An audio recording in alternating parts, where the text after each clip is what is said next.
Hello students, welcome है आपका chemical maths channel में। हमने पिछली वीडियोस में सेक्शन ए और सेक्शन बी कवर कर लिया है। अब हम सेक्शन सी शुरू करने वाले हैं। 2023 में जो मैथ्स पेपर आया था उसका फुल सॉल्यूशन हम देने की कोशिश करेंगे। तो जिन्होंने मेरी पिछली वीडियोस नहीं देखी हैं वहाँ पर जाकर देख सकते हैं कि सेक्शन बी और सेक्शन ए दोनों सॉल्व किए हैं कंप्लीट। अब हम सेक्शन सी शुरू करेंगे जो कि क्वेश्चन नंबर 26 से स्टार्ट है। क्वेश्चन नंबर स्टूडेंट्स 26 के अंदर ए और बी दो पार्ट्स हैं जिसमें से आपको चॉइस दी गई है, या तो पार्ट ए करें या पार्ट बी। तो हम इसमें दोनों पार्ट्स को कवर करेंगे। तो 26 क्वेश्चन नंबर सेक्शन सी का ये है कि prove that √3 is an irrational number. तो स्टूडेंट्स हमें पता है कि √3 इरेशनल नंबर है, लेकिन फिर भी वो कह रहा है कि प्रूव करो। तो चलिए प्रूव करते हैं। तो लेट अस अज्यूम, जब इस ये कह रहा है कि प्रूव करो, तो हमें तो पता है कि √3 इरेशनल नंबर है, लेकिन फिर भी वो कह रहा है प्रूव करके दिखाओ। तो let us assume, solution start करते हैं students. Let us assume the contrary that √3 is a rational number. ये हम अज्यूम कर रहे हैं कि √3 एक रेशनल नंबर है। ठीक है, ओके, आगे चलते हैं। तो हम मान लेते हैं √3 equals a upon B. Students ए और बी यहाँ पर क्या है, ए एंड बी आर को प्राइम।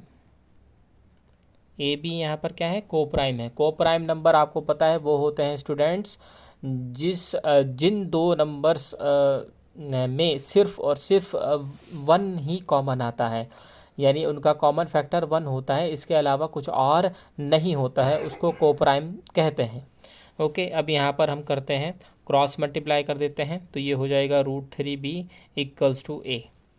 अब स्टूडेंट्स हम करेंगे यहाँ पर squaring on both side, squaring on both sides.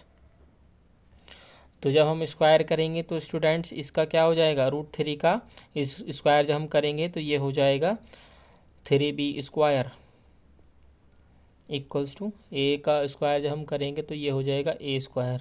यहाँ पर आप देख सकते हैं कि जो a² है students is divisible bye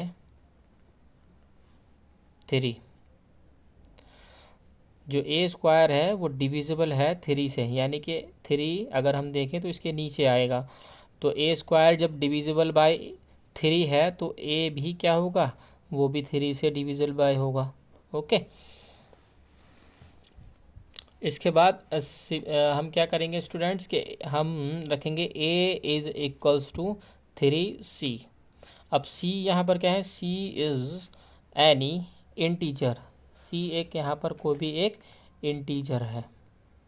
okay, फिर यहाँ पर हम वही चीज़ करेंगे, squaring on both side, squaring on both side. तो स्टूडेंट a का हो जाएगा a² और 3c का हो जाएगा 9c²। ये इक्वेशन 2 मान लेते हैं, और ये इक्वेशन हमारी क्या आ गई थी, 1। इसको इक्वेशन 1 मान लेते हैं, इस वाली को। ओके, इसके बाद हम करेंगे पुट इक्वेशन 2 इन 1। इक्वेशन 2 को हम पुट करेंगे इक्वेशन 1 में, यानी कि यहाँ पर जो a² की वैल्यू है स्टूडेंट, ये a² की वैल्यू यहाँ पर रख देंगे। ओके, तो ये हो जाएगा 3b² इक्वल्स टू 9c²। 3 से 9 कट जाएगा 3 बार, तो ये हो जाएगा b² इक्वल्स टू 3c²। ठीक है, तो यहाँ पर आप देख सकते हैं कि जो b² है इज़ डिविजिबल बाय 3। जब बी स्क्वायर डिविजिबल बाय 3 है, यानी कि 3 जो है स्टूडेंट्स, अगर हम इधर लेके जाएं तो बी स्क्वायर के नीचे आएगा ना, तो इस वजह से b square is divisible by 3। ऐसे ही फिर बी भी 3 से ही डिविजिबल बाय होगा, क्योंकि बी स्क्वायर जब 3 से डिवाइड हो रहा है तो बी भी 3 से डिवाइड होगा। ओके, तो अब हम देख सकते हैं ए and b having a common factor 3। हम क्या देख सकते हैं यहाँ पर, देखिए ए और b, a and b having common factor 3। अभी मैंने आपको बताया था कि यहाँ पर ऊपर हमने क्या माना था कि ए और बी दोनों को प्राइम हैं, और को प्राइम नंबर्स वो होते हैं जिनमें सिर्फ और सिर्फ 1 कॉमन आता है। लेकिन यहाँ पर आप देख सकते हैं ए और बी में एक और कॉमन फैक्टर निकल के आ रहा है जो कि है 3। ठीक है, इट मीन्स, सो हम क्या लिखेंगे, सो दिस कॉन्ट्राडिक्शन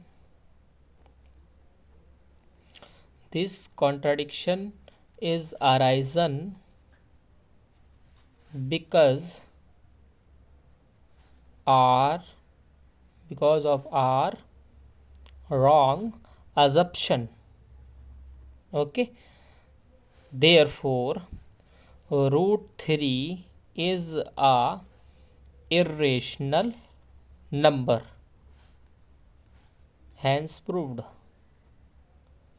हम इसका मतलब है कि ये जो कॉन्ट्राडिक्शन आया है ये इस वजह से आया है क्योंकि हमारा जो अजप्शन है वो रॉन्ग है, क्योंकि हमने रॉन्ग अजप्शन किया था ना कि root 3 is a rational number.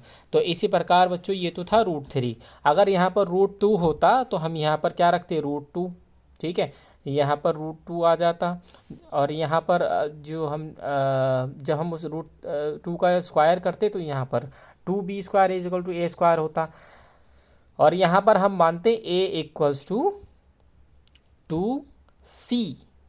ठीक है, फिर उसका हम स्क्वायर करते तो यहाँ आ जाता है a square equals to 4c square. तो 2 से यहाँ पर 2 से ये 4 कट जाता 2 बार, तो b square equal to 2c square आता है। ऐसे ही यहाँ पर रूट 5 होता, रूट 7 होता। आप जो भी यहाँ रखें डिजिट, सेम मेथड यहाँ पर फॉलो होगा। ओके स्टूडेंट्स, तो मान लीजिए अगर यहाँ से रूट 7 होता तो हम रूट 7 यहाँ पर 7 हो जाता, यहाँ पर a इक्वल्स टू हम मानते 7c, जो कि स्क्वायर होने के बाद हो जाता 49c स्क्वायर। तो 7 से जब 49 कटता तो 7 आ जाता, B square equal to 7c। उम्मीद है आप समझ गए होंगे। ओके, बढ़ते हैं हम अपने नेक्स्ट क्वेश्चन की तरफ। स्टूडेंट्स, क्वेश्चन नंबर 26 का जो बी पार्ट है वो स्टार्ट करते हैं। ए पार्ट हमने कर लिया है, बी पार्ट स्टार्ट करते हैं। The traffic lights at 3 different road crossing each after every 48 second, 72 seconds and 108 second respectively. जो ट्रैफिक लाइट्स हैं, जो 3 डिफरेंट लाइट्स हैं जो रोड क्रॉसिंग के पास लगी होती हैं, वो चेंज होती हैं हर 48 second, 72 second and 108 second respectively. If they change simultaneously at 7 AM, at what time will they change together next time? अगर वो तीनों लाइट सुबह के 7 बजे अगर चेंज हुई हैं एक साथ, तो अगली बार तीनों एक साथ कब चेंज होंगी ये पता करते हैं। चलिए स्टार्ट करते हैं सॉल्यूशन। तो स्टूडेंट, सबसे पहले हमें जो गिवन है हम वो लिख लेते हैं। तो हमें क्या गिवन है, given the traffic light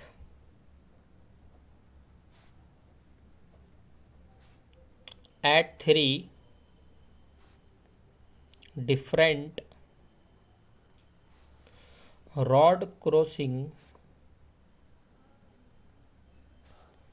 change after 48 seconds, 72 seconds and 108 seconds. तो यहाँ पर हम इस्तेमाल करेंगे using prime factorisation. Prime factorisation से स्टूडेंट्स हम इसका पता करेंगे टाइम का। तो हमें क्या मिलेगा, हम जब 48 का प्राइम फैक्टर करेंगे तो स्टूडेंट मैंने आपको इससे पहले भी प्राइम फैक्टराइजेशन मेथड बताया है सेक्शन ए में शायद, ठीक है, वहाँ से आप देख लेंगे, लेकिन फिर भी मैं दोबारा बता देता हूँ आपको। 48 का करके दिखा देता हूँ। तो इस तरीके से करेंगे आप प्राइम फैक्टराइजेशन। 2 से इसको डिवाइड करेंगे, 2 2 जा 4, 2 4 जा 8, 2 1 जा 2, 2 2 जा 4, 2 6 जा 12, 2 3 जा 6 और 3 1 जा 3। इसी तरीके से 72 का करेंगे और इसी तरीके से 108 का करेंगे। तो मैं यहाँ पर लिख लेता हूँ 48 के जो प्राइम फैक्टर हैं वो हैं 2 multiply 2 multiply 2 multiply 2 multiply 3। Okay, इसी तरीके से 72 के क्या होंगे factors, 2 multiply 2 multiply 2 multiply 3 multiply 3। Student आप करके देख लेंगे, ये मैंने करके देखा हुआ है पहले ही। 108 का क्या होगा, 2 multiply 2 multiply 3 multiply 3 multiply 3। Okay, तो जो एलसीएम लेंगे अब हम यहाँ पर क्या लेंगे स्टूडेंट्स, एलसीएम क्या होगा, एलसीएम ऑफ 48, 72, 108। इनका एलसीएम जब हम लेंगे तो स्टूडेंट एलसीएम जो आएगा वो आएगा 2 multiply 2 multiply 2 multiply 2 multiply 3 multiply 3 multiply 3, यानी कि जब हम इन सब की मल्टीप्लाई करेंगे तो आ जाएगा 432। ओके स्टूडेंट्स, तो हम यहाँ पर लिखेंगे therefore after 432 seconds they will change simultaneously।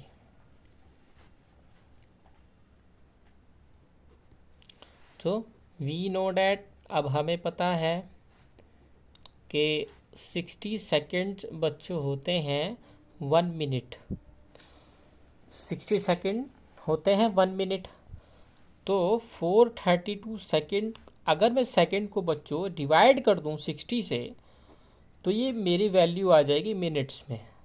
तो मेरी मिनट्स में जो वैल्यू आएगी जब मैं इसको डिवाइड करूँगा 432 को 60 से तो आएगी 7 मिनट्स और 12 सेकेंड।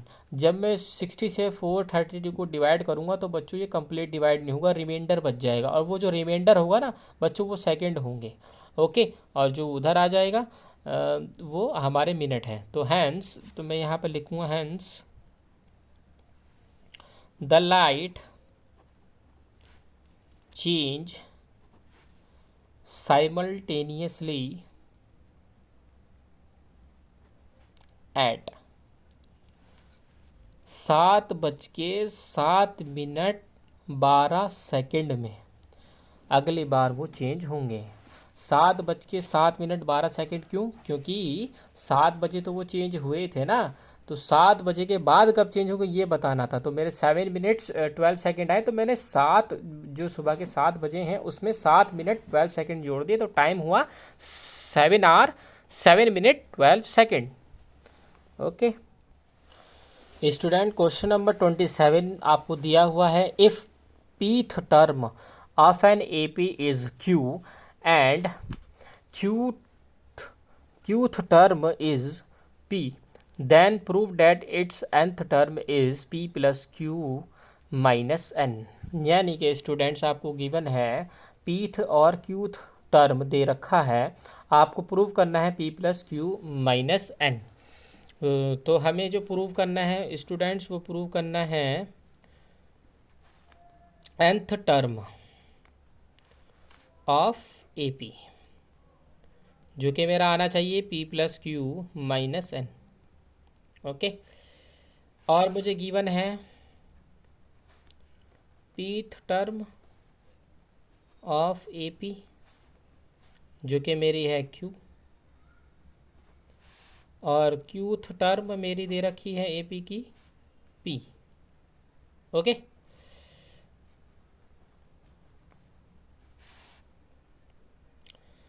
तो लेट कर लेते हैं हम, लेट कर लेते हैं A be the first term, और D में मान लेता हूँ स्टूडेंट्स कॉमन डिफरेंस। ठीक है, कॉमन डिफरेंस। तो सिंस सिंस पीथ टर्म मुझे जो दे रखी है वो है क्यू, ठीक है, यानी कि जो ए पी होगा वो मेरा क्यू होगा। स्टूडेंट अगर nth टर्म के लिए हम जो nth टर्म के लिए हम फॉर्मूला लगाते हैं वो ए एन होता है ना, तो यहाँ पे pth टर्म है तो ए पी होगा जो हमें क्यू दे रखा है। सिमिलरली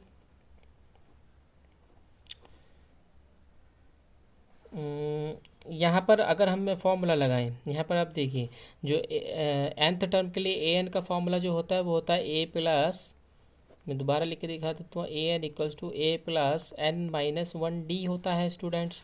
तो यहाँ पे ए पी है तो यहाँ पे क्या होना चाहिए, a p equals to a plus p minus one, यही होना चाहिए ना।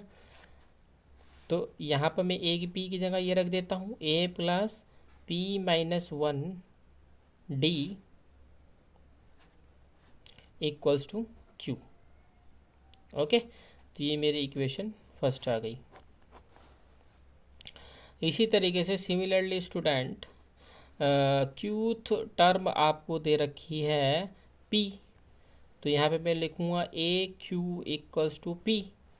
तो यहाँ पे फॉर्मूला लगाऊंगा मैं ए क्यू का उसी तरीके से ए एन की तरह ही, तो ये हो जाएगा यहाँ पर a plus q minus one d equals to P.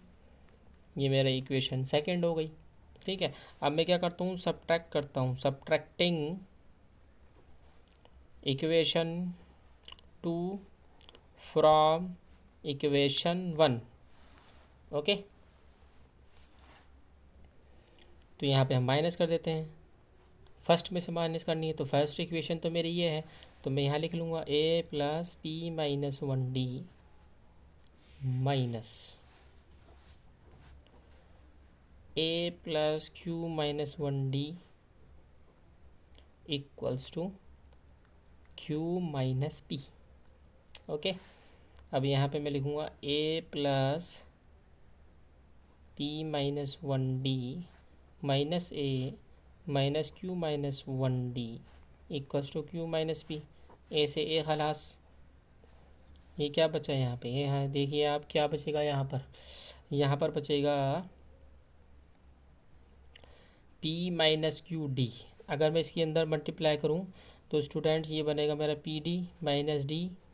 Okay, और यहाँ पर मैं मल्टीप्लाई, यहाँ पर आप देख सकते हैं माइनस का क्यू है, तो जब डी की हम क्यू से मल्टीप्लाई करेंगे तो ये आ जाएगा क्यू डी, और minus minus plus d equals to q minus P.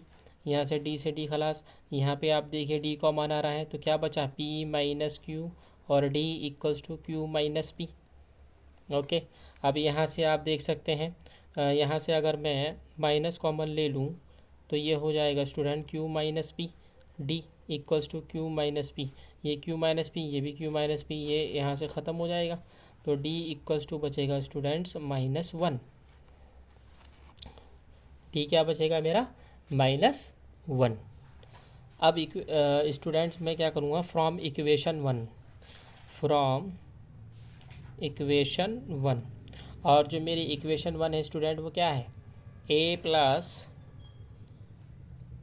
P minus one, ठीक है, डी इक्वल्स टू क्यू, यही मेरी फर्स्ट इक्वेशन है। इस वाली इक्वेशन में मैं डी की वैल्यू डाल दूंगा स्टूडेंट्स माइनस वन। डी की वैल्यू क्या डाल दूंगा मैं, माइनस वन। तो यहाँ पर जो बनेगा फिर बनेगा a plus p minus one minus one equals to q. कुछ नहीं किया मैंने, उसी जो फर्स्ट इक्वेशन है मेरी, जो मेरी फर्स्ट इक्वेशन है स्टूडेंट ये वाली, इसके अंदर मैंने सिर्फ और सिर्फ क्या किया है, डी की जगह माइनस वन रखा है। ओके, इसके बाद क्या होगा, अंदर ये माइनस की मल्टीप्लाई कर देंगे तो ये हो जाएगा a minus p plus one equals to q. तो a equals to q plus p minus one, ठीक है। ए की वैल्यू मेरी ये आ गई। अब ये जो मेरी ए की वैल्यू आई है ना स्टूडेंट, अब मैं क्या करूँगा, अब मैं निकालता हूँ nth टर्म। तो nth टर्म का फॉर्मूला आपको पता है क्या होता है, a n equals to a plus n minus one d, ठीक है स्टूडेंट। तो मैं यहाँ पर ए की वैल्यू रखूँगा क्यू प्लस वन माइनस, ठीक है। तो a n equals to p plus q यहाँ से लिया मैंने माइनस वन, ए की वैल्यू डाल दी मैंने यहाँ पर, ठीक है, कुछ नहीं किया, ए की वैल्यू डाली है एन माइनस वन और डी की वैल्यू मेरी है माइनस वन। ओके, तो यहाँ पर रखूँगा मैं P plus q minus one, इस माइनस वन की इधर मल्टीप्लाई हो जाएगी तो ये हो जाएगा माइनस के एन प्लस वन। ओके, तो यहाँ पे बचा मेरा पी प्लस क्यू, ये माइनस से माइनस ख़त्म, माइनस एन। तो मेरा जो ए nth टर्म है, यानी कि ए nth टर्म जो मुझे प्रूव करना था ए पी का, वो मेरा क्या आ गया है, ये आ गया है जो मुझे प्रूव करना था, हैंस प्रूव्ड। स्टूडेंट्स, क्वेश्चन थोड़ा सा लेंथी है, आप वीडियो को पॉज करके भी देख सकते हैं, ठीक है। स्टूडेंट, क्वेश्चन नंबर 28 में भी आपको चॉइस दी है, दो पार्ट हैं ए और बी, इसमें आपको एक पार्ट करना है। तो पहले हम फर्स्ट पार्ट करते हैं, part a. In the given figure c d is perpendicular bisector of a b, यानी कि आपको जो फिगर दे रखी है इसमें आप देखिए, जो फिगर है आपकी सी डी क्या है, बाइसेक्टर है किसका, ए बी का। It means A D equal होगा बी डी के, क्योंकि बाइसेक्टर जो होता है वो लाइन को दो इक्वल पार्ट्स में डिवाइड करता है। E f perpendicular to c d, अब जो ई एफ है वो परपेंडिकुलर है सी डी के, it means e f b जो है सी डी को दो इक्वल पार्ट्स में डिवाइड कर रहा है, सी एफ और एफ डी के। Okay, E A E intersect C D at ji.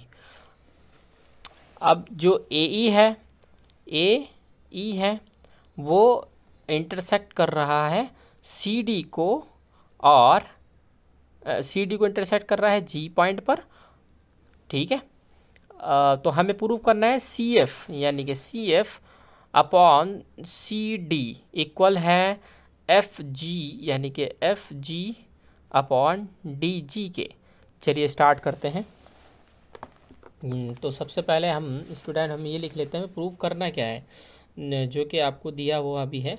Prove करना है हमें c f upon c d equals to f g upon d g. Figure हमने बना ली है और क्वेश्चन में आपको फिगर गिवन है स्टूडेंट्स। तो सबसे पहले हम प्रूफ करना शुरू करते हैं। तो हम बात करेंगे in triangle f e f g, e f c, e f c, ये छोटा वाला ट्रायंगल जो है स्टूडेंट्स, इसमें हम ट्राई करेंगे ये वाला ई एफ सी, ये वाला ट्रायंगल, ठीक है। और दूसरा वाला ट्रायंगल कौन सा है आपका, बी डी सी, यानी कि बड़ा वाला बी डी सी, ये बड़ा वाला ट्रायंगल, ठीक है स्टूडेंट, बी डी सी, यानी कि पूरा बड़ा वाला, ये छोटा वाला एक और ये एक बड़ा वाला। तो इसके अंदर हम देख सकते हैं कि angle e f c equal है एंगल बी डी सी के, यानी कि ई एफ सी एंगल जो है स्टूडेंट वो इक्वल है बी डी सी के। क्यों, क्योंकि यहाँ पर भी 90 डिग्री बन रहा है और यहाँ पर भी 90 डिग्री बन रहा है, हम लिख सकते हैं 90 डिग्री ईच।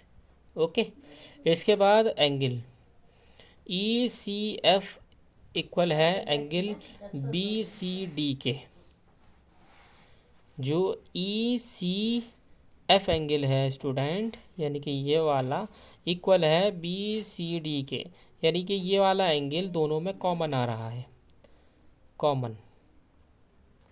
ओके, तो यहाँ पर हम लिख सकते हैं बाय ए सिमिलैरिटी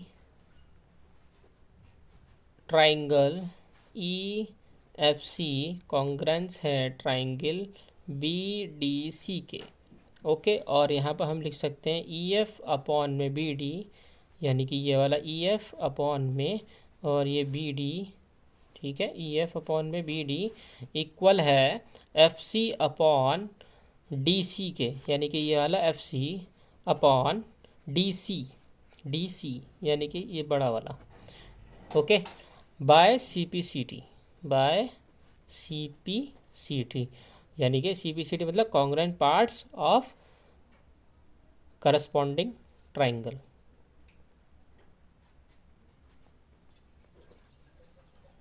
ये इक्वेशन फर्स्ट मान लेते हैं हम, ये वाली।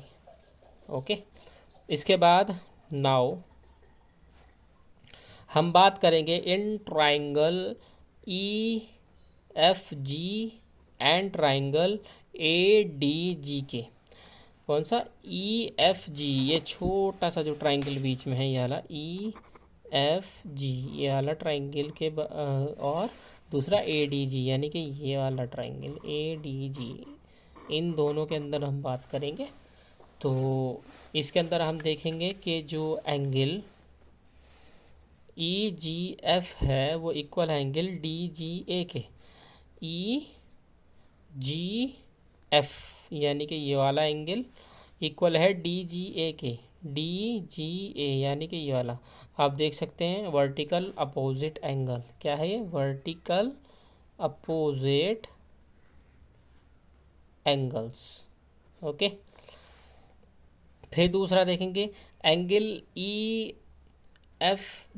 इक्वल है एंगल GDA के।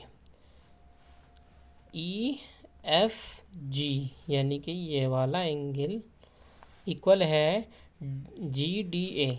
GDA यानी कि ये वाला, दोनों 90 डिग्री हैं, 90 डिग्री ईच। तो यहाँ पर भी ऐसी हो जाएगा bye AA similarity criterion.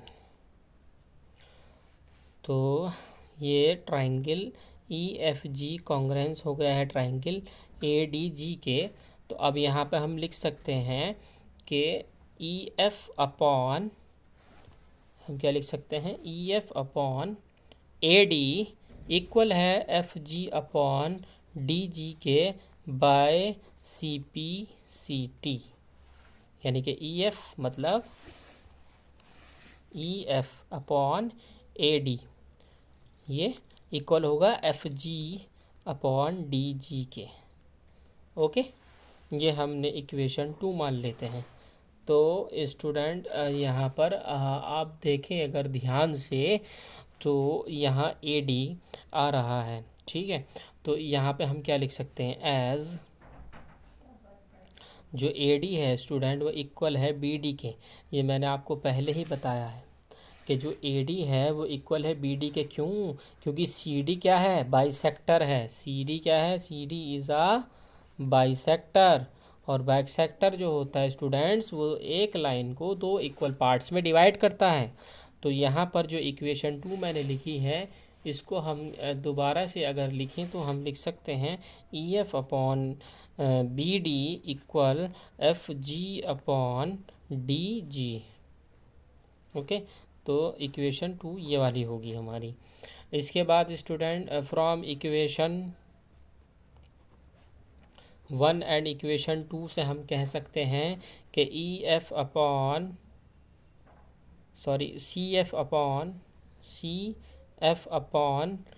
CD equal होगा FG अपॉन DG के। यही तो हमें प्रूव करना था, हैंस प्रूव्ड। ओके स्टूडेंट्स, इन दो इक्वेशन की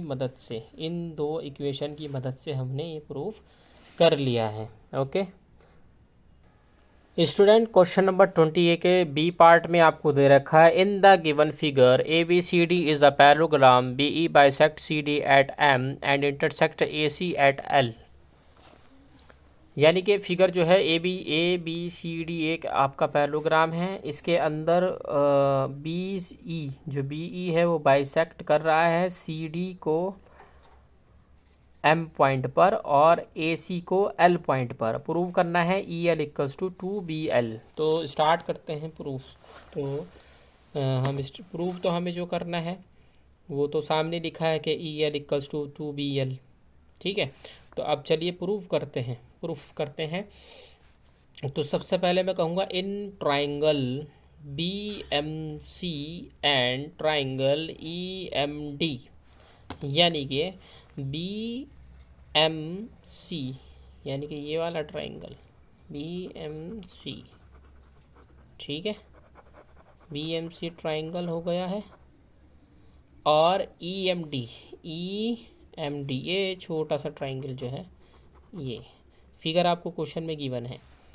ठीक है स्टूडेंट्स, तो ये वाला ट्राइंगल, इसके अंदर हम काम करेंगे। तो आप देखें जो एंगल बी एम सी है वो एंगल ई एम डी के इक्वल है, यानी कि बी एम सी यानी कि ये वाला एंगल, और ई एम डी यानी कि ये वाला एंगल, ये आमने सामने है, तो इसको हम लिख सकते हैं वर्टिकल अपोजिट एंगल।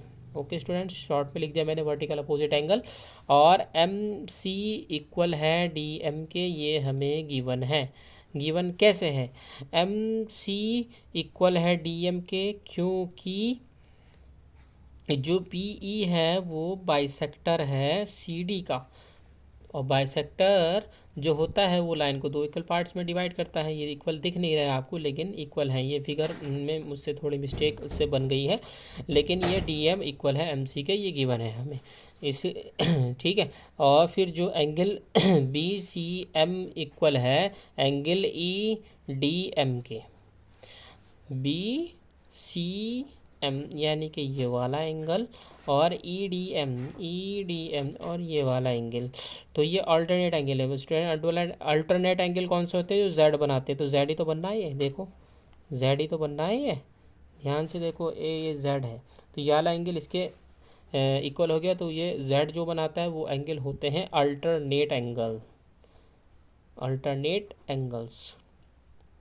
ठीक है, तो यहाँ पर हम बोल सकते हैं triangle b m c congruence है ट्राइंगल ई एम डी के, okay, by a s a rule, यानी एंगल साइड एंगल रूल के मुताबिक, क्योंकि इसमें एक एंगल है, दो एंगल हैं और एक साइड है। तो फिर यहाँ से हम लिख सकते हैं B C equals to D E, B C equal है डी ई के by C P C T, by C P C T. Okay, ये वाली इक्वेशन हम मान लेते हैं इक्वेशन 1। इसके बाद नाउ ए ई स्टूडेंट इक्वल है ए डी प्लस डी ई के, ए ई इक्वल है ए डी प्लस डी ई, ठीक है। और यहाँ पे ए डी जो है जो ए डी है उसकी जगह पर हम रख सकते हैं बी सी। ए डी की जगह क्या रख दिया हमने? B C. ए डी की जगह हमने रख दिया बी सी, क्योंकि जो पैरेललोग्राम होता है स्टूडेंट्स उसकी अपोजिट साइड्स इक्वल होती हैं, यानी A D equal B C है और A B equal D C है, क्योंकि पैरेललोग्राम है ए बी सी डी, तो opposite sides equal. Plus D E की जगह मैं फिर बी सी रख दूंगा, तो ये कितना हो जाएगा मेरा 2BC। तो ये इक्वेशन 2 आ गई है मेरी। इसके बाद फिर स्टूडेंट मैं क्या करूँगा, इन triangle A L E and triangle C L B, यानी कि ए एल ई ये वाला ट्राइंगल, ए एल ई ये वाला ट्राइंगल, और दूसरा है सी एल बी, यानी कि ये सी एल बी। तो यहाँ पर आप देख सकते हैं कि जो एंगल एल ए ई है वो इक्वल है एंगल एल सी बी के। क्यों? अल्टरनेट एंगल एल ए ई यानी कि ये वाला, और एल सी बी यानी कि ये वाला, और जेड बना रहा है देखो, तो ये अल्टरनेट एंगल हो गया है हमारा। और एंगल एल ई ए इक्वल है एंगल एल बी सी के, ये भी अल्टरनेट एंगल है। एल ई ए यानी कि ये वाला, और एल बी सी यानी कि ये वाला, यहाँ पर भी जेड बनना है स्टूडेंट, देखिए ध्यान से, ठीक है। तो मैं कह सकता हूँ triangle A L E congruence triangle C L B के by A rule, okay. By A rule. इसके बाद मैं बोल सकता हूँ E L upon B L. E L upon B L equal है A E upon C B के। ए ई upon C B के, ठीक है, by C P C T, by C P C T. Okay, इसके बाद स्टूडेंट्स ये E L upon में B L तो ऐसी का ऐसे ही रहेगा, इक्वल्स ए ई की जगह मैं लिख दूंगा 2BC, क्योंकि मेरा ए ई जो है वो इक्वल आया है 2BC के। यहाँ पे देखिए A E equal to A D plus D E था, ए डी की जगह मैंने बी सी डाल दिया, डी ई की जगह मैंने बी सी डाल दिया, क्योंकि डी ई बी सी के इक्वल है और ए डी बी सी के इक्वल है, तो ये 2BC हो गया है। तो ए ई की जगह मैंने 2BC डाल दिया, अपॉन बी सी की जगह मैं बी सी ही रखूँगा, यानी कि सी बी को सीधा करके लिख दिया है मैंने बी सी। ये इक्वेशन फ्रॉम इक्वेशन 2 की मदद से मैंने लिखा है स्टूडेंट्स। तो फिर मैं यहाँ से आप देख सकते हैं कि बी सी से बी सी कट गया है, तो E L equals to cross multiply से 2BL आ गया है। यही तो मुझे प्रूव करना था, हैंस प्रूव्ड। तो स्टूडेंट इस वीडियो में हम क्वेश्चन नंबर 28 तक ही कवर करेंगे। मैंने इसके अंदर 26, 27, 28 यानी 26 के दोनों पार्ट, 27 क्वेश्चन नंबर, 28 के दोनों पार्ट्स कवर किए हैं, और बाकी के क्वेश्चन नंबर 29, 30 और 31 स्टूडेंट्स हम अगली वीडियो में कवर करेंगे। Okay, good luck.